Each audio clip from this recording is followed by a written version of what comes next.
Okay, we're gonna go to another episode of On the Wrist from Off the Cuff. Today we have a new review for you from a brand called Ergon. They're actually another sister brand to Zelos and Axios.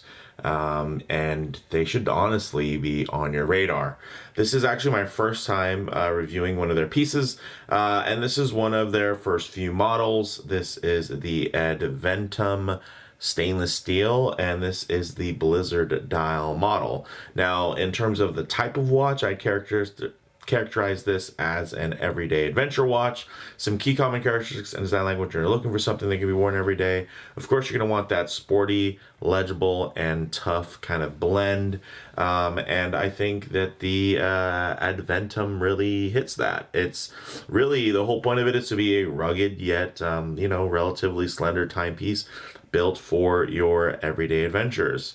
Now, the nice thing is you can actually get these for $359 direct, and it hits a lot of sweet spots, honestly. It's, one, it has a really great white dial, and being within kind of that Zelos family, you better believe that the lume is outstanding. It's actually a fully lumed dial, and the indices are still lumed as well, and the hands are still lumed as well, so it's just like lume on lume, which is pretty outstanding. And the dimensions are quite nice. The overall aesthetic is also quite nice. It's just a good looking watch, and it's executed really well, and it's not too expensive. So I'm pretty impressed with it, and I'm looking forward to sharing it with you guys. So with all that said, let's go ahead, zoom the camera out, get this piece in hand, and take a closer look. All right, guys, as you can see, this piece actually has almost like an integrated style bracelet there, as you can see. It's nice because it actually follows the taper of the case, although it does actually have a kind of more traditional lug there, so you'll actually be able to swap things out if you needed to. You could put this on, on a NATO or anything like that, or on some type of rubber dive strap if you did prefer. So that's great. In terms of the specs here, 40 millimeter diameter with only a 10.5 millimeter thickness, as you guys can see. Very nicely done, especially with the way that they did that kind of thinner mid case being separated with the bezel sitting on top, and then of course the case back protruding out of the bottom. It really does a great job of breaking up that visual weight as you look at it, which I can absolutely appreciate. The lug to lug on this one is 50 millimeters long, but it still has nice turn down lugs, as you can see, and it does have a female end link that almost acts as a male end link in a way, but it does, as you can see, again, it drapes and sweeps very nicely. Also, the bracelet is actually really well articulated. It's not like it's standing up. When you lay it down, it can lay totally flat, as you can see there, so not a lot of body sticking up, which is fantastic. A lot of really great shapes. It's generally kind of round, but then it also has some nice fine edges and corners and whatnot, and then it even carries over that shape into the crown, which is a screw down crown marked with that signed E for Ergon. So yeah, this thing is pretty sweet. Again, doesn't stand out like too much, while at the same time not looking just like everything else on the market. So I can absolutely appreciate that kind of balance of having its own identity while still being quite versatile. Now, looking at that bezel, as you can see, it has some really great beveling there that just really accentuates the high level of fit and finish. And then, of course, you still get that kind of even soft edges on the crown that give it a less, so it's not perfectly circular. It just has a bit of a shape to it, which is nice and follows in with the general curves and of course satin brushed and machined finishes that you're going to find on the rest of the watch.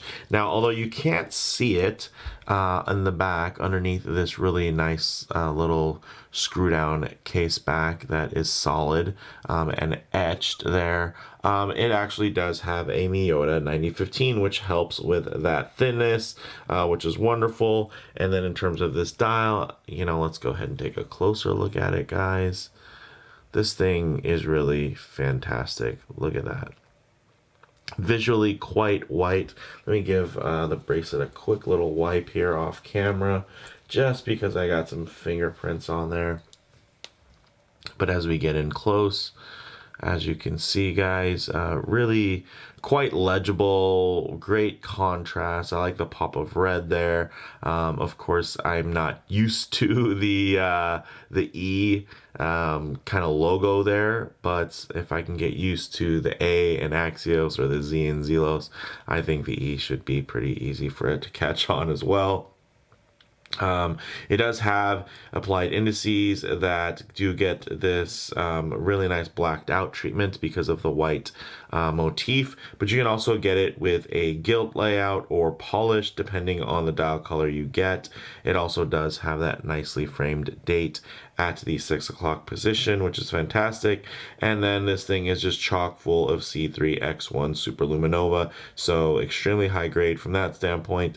Also, with the screw down crown, you're going to be getting 100 meters of water resistance, and then with that 20 millimeter lug width, you're going to see a nice taper on this bracelet. The taper is about from just under 24, so 23.7 at its widest kind of step flare out coming out of the 20 millimeter lug. That is going to come down and taper to 20 millimeters, and then you're going to have, of course, a slightly larger, I'd say not large in length, but it's just a little bit wider of a clasp than I would probably choose for this watch if I was designing it. But you can see that it does tie in with that appeal in that kind of chunky light catcher style. So I mean, I think if it was up to me, I probably would have wanted maybe a slight deeper taper on here, but that also means more cost in terms of different lengths, I should say widths on the bracelet as it tapers down, if we wanted to step that down another millimeter or two. So I can appreciate the fact that it still looks quite good. You know, again, it's just a little bit wider of a clasp than I would think if I was designing the watch. And then you do get, you know, it's pretty standard from that standpoint. You're getting a lot of micro adjustment holes there, manual micro adjusts, of course, fully milled, folding section.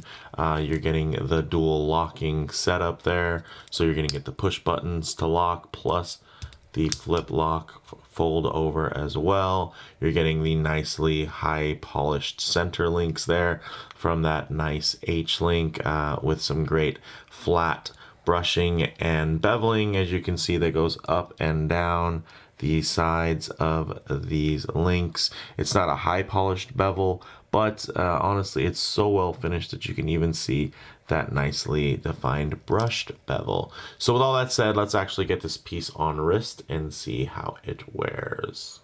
All right, guys, as you can see on my 7¼ inch wrist, this thing wears really, really clean. And I think part of what helps it wear so well is the fact that although it is a 40 millimeter watch, the way that they contour and shape that bracelet actually does help it appear a little bit visually smaller. Almost at a glance, it's going to look like a porthole style, kind of Genta-esque type of watch. But you can see that, you know, it does definitely have a big, bold personality of its own. Another trick that the watch uses is, of course, breaking down that visual weight, because you do have that reverse color kind of negative chaptering, which does push the indices closer to the center, also making the dial appear smaller. Also, you do have a bezel that's been thinned out, but you got to imagine if that bezel didn't have those chamfers on there, it would actually be a bit thicker, which also again shrinks down the dial real estate as well. Man, does this thing lay flat. Look at that.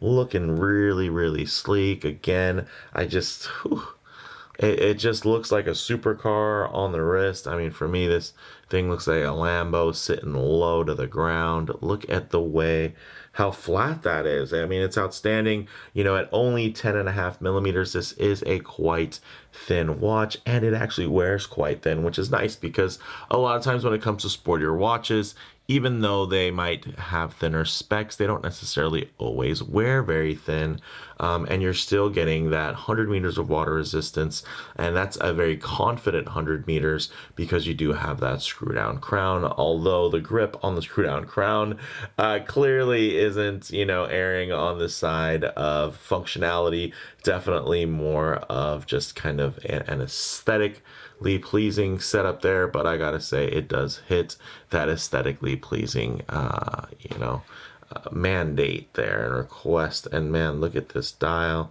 really beautiful. Look at the deep brushing there, fantastic, plays with the light really well, and you can see those high polished center links are just reflecting the dark room, so you're getting a nice little contrast there from that standpoint as well. But let's actually get this off the wrist and then set up for some loom shots, low light transition, and closing thoughts. Man, look at that thinness one last time.